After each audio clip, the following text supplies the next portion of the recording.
Hello po, welcome back to my channel. In today's video, I'm going to talk to you about different tips that you can use when it's your first time in Bangkok. So stay tuned.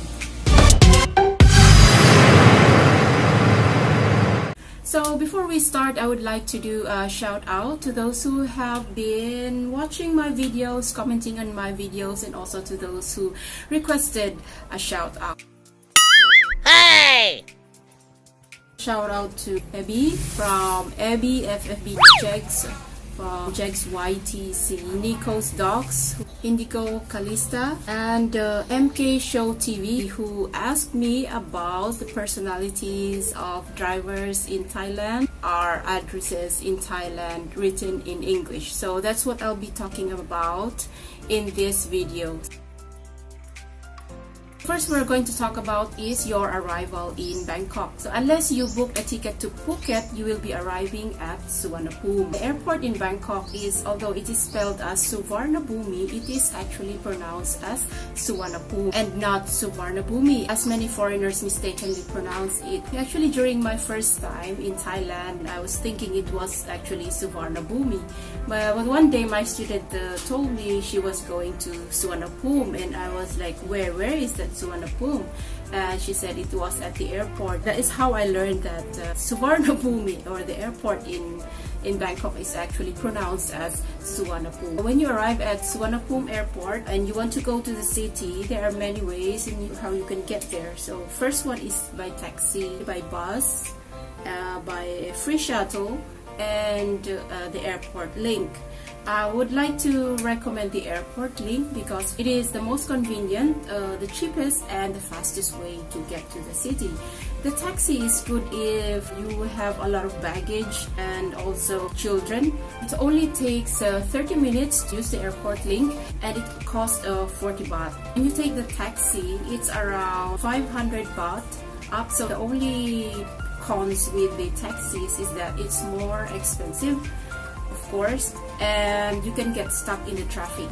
Whereas if you take the train, which is the airport link, you could get there in 30 minutes.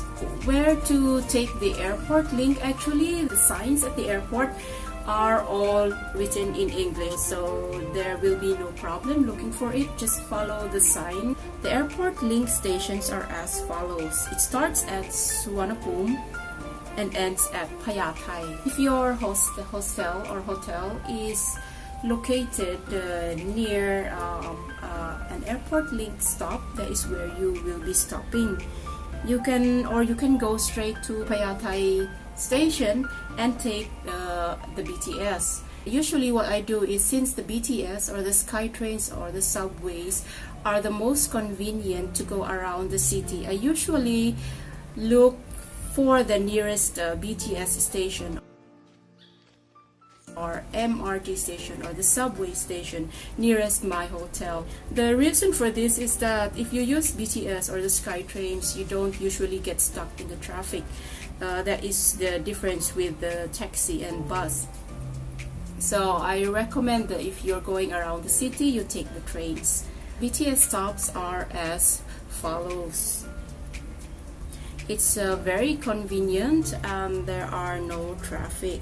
The good thing about the BTS are they can always interchange with MRT. If the place you're going to doesn't follow the BTS line, you can always interchange it somewhere in the stations. You can always interchange it with the MRT. And the next is language. Usually public places like parks, BTS stations, subways, they're all translated in English, so you don't really have to worry about that. The addresses are also translated in English, but the thing in there is how they spell it is sometimes not as how you pronounce it. So I'll give you an example. There was one time I was going to a place called DEBES, as it was the way it was spelled on the address. But I learned that this was actually not Devis, but it was Tewet. So there are difference, although it was spelled like that, it's not pronounced as it's not supposed to be pronounced as that. Another place is called the Tesco Lotus. For us, we will say Tesco Lotus, or maybe some will say Lotus. but for them it is called lotat. So if you go around asking for lotus, maybe no one will understand where that place is unless you say lotat. Can the drivers speak English? They have very minimal English. If you're taking the taxi, it's better to just show them the picture, screenshot the place on your phone, and then show it to them. Or if you can ask a Thai person to write it down in Thai for you, then that's what you are going to show to the taxi driver, so that there will be less misunderstandings. Taxis are also okay because they are convenient, they are fast, and they are air conditioned. The only problem with that is if you go on the rush hour between 7 to 9 a.m. and 5 to 8 p.m. you will get stuck in the traffic, which is you will have to be waiting 2 to 3 hours before you can even reach your place, the place where you are going. Another mode of transportation in Bangkok is the tuk-tuk. Actually, I don't recommend the tuk-tuk if you are on a budget, because first of all, this is meant for tourists. But if you want to experience Thailand, the tuk-tuk in Thailand, you are free to do so. But if you are traveling on a budget, tuk-tuks can be, tuk-tuks can be expensive. You can easily get scammed into paying a high price for tuk-tuks. And also, I tried tuk-tuks before, and they took me to a jewelry shop. I didn't even plan on buying a jewelry, but usually that's what they do. And they get a commission from the jewelry shop owner for bringing customers to their shop. Their English is okay, as they have been dealing with foreigners most of the time. For motorcycles, this can also be cheap. I also recommend this for short distances. If you're going to ride the motorcycle, you have to first agree with the price, because sometimes motorcycles can also scam you into paying a much more higher price than the usual.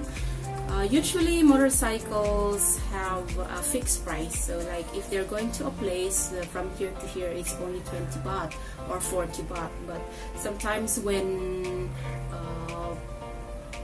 they know that you are a foreigner, then they might pump up the price. So the reason why I say this is because I had a friend.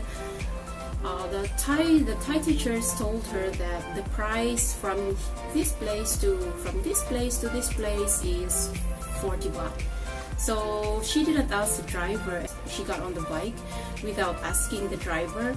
All the way they stopped because the driver wanted to clarify where he's going to take her. And at that moment, she also asked how much is the price. And then the driver told her a different price, which is I think triple the amount of what she should be paying. So they didn't agree, and then the driver just left her in the middle of nowhere, which wasn't even halfway to her place. So before you get on the motorcycle, you have to agree on the price before you get on the bike. The next one is bus. Actually, the bus is very cheap. It can be very cheap, because they can charge you for like 7 baht up to 20 to 30 baht, depending on the distance. But if it's just like around Bangkok, I think it's 7 to 9 baht. There's even a free bus. So, but the thing with that is, most of the buses don't have an English sign written on their windows. Some do, like Central, Victory Monument, yes, but other places usually they are all in Thai. So unless you know the number of the bus which you are getting on, you will have no problem.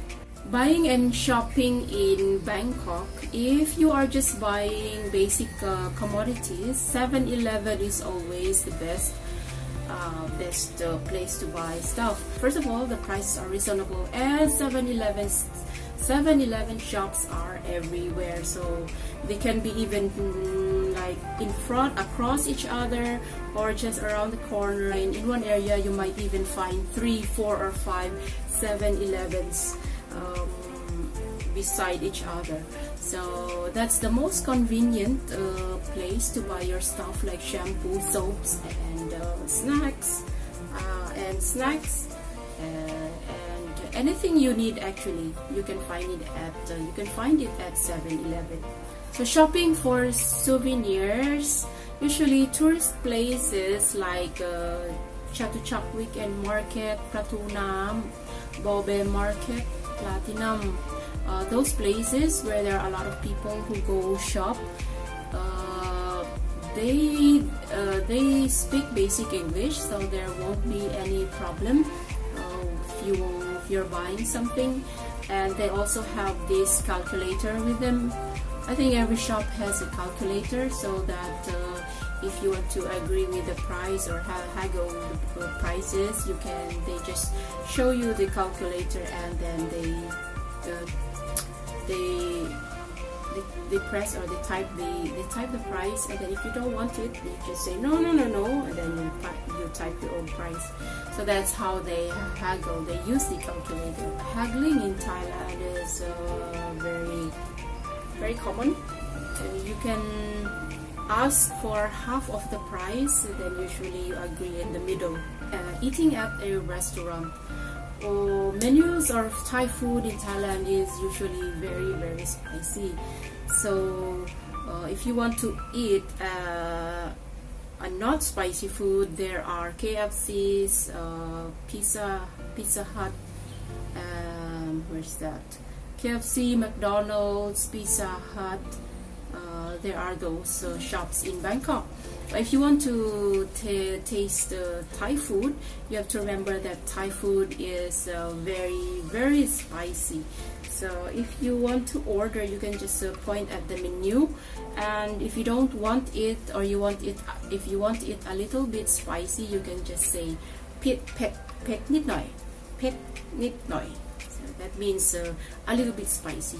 But you have to remember that pet nit noi for them for us is still too spicy, because they're used to very, very spicy foods. So even if you say pet nit noi, that it's for us it's still very spicy.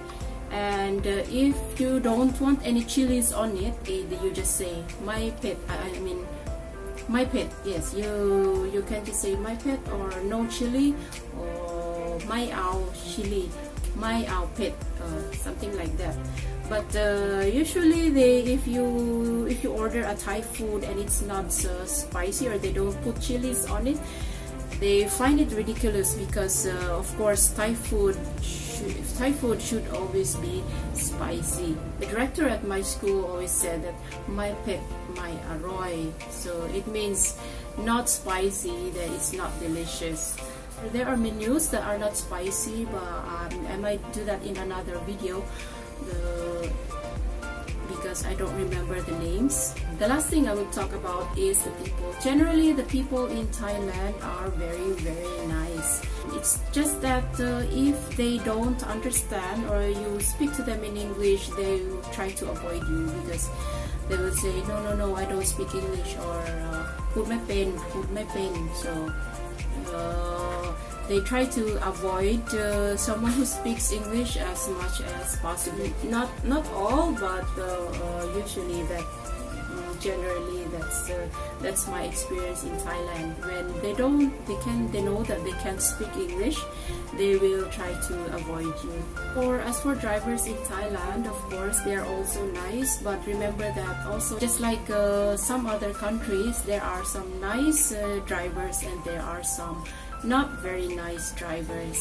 Normally, if you're inside the taxi, they won't speak to you if they know that you're a foreigner, and especially if they cannot speak English, they won't speak to you. But if they know a little English, they will try to communicate with you. To avoid misunderstandings with the drivers, show them the screenshot of the place you are going, and basically if they know that place and they don't have a problem with it, they will say okay, and will be no problem. For motorcycles, if you can also try to show a screenshot or something written in Thai. Usually when I go to a place, I ask a Thai to write it down for me, and then I just show it to the driver, and then we agree with the price, and then I get on the bike, and usually there won't be any problem. That's it, guys. Those are just my tips for getting around in Bangkok. I hope I answered some of your questions. If you have any more questions, leave a comment in the comment section. Thank you so much for listening, and thank you so much for watching this video. For those new here, please do subscribe, and I hope to see you again next time. Sorry.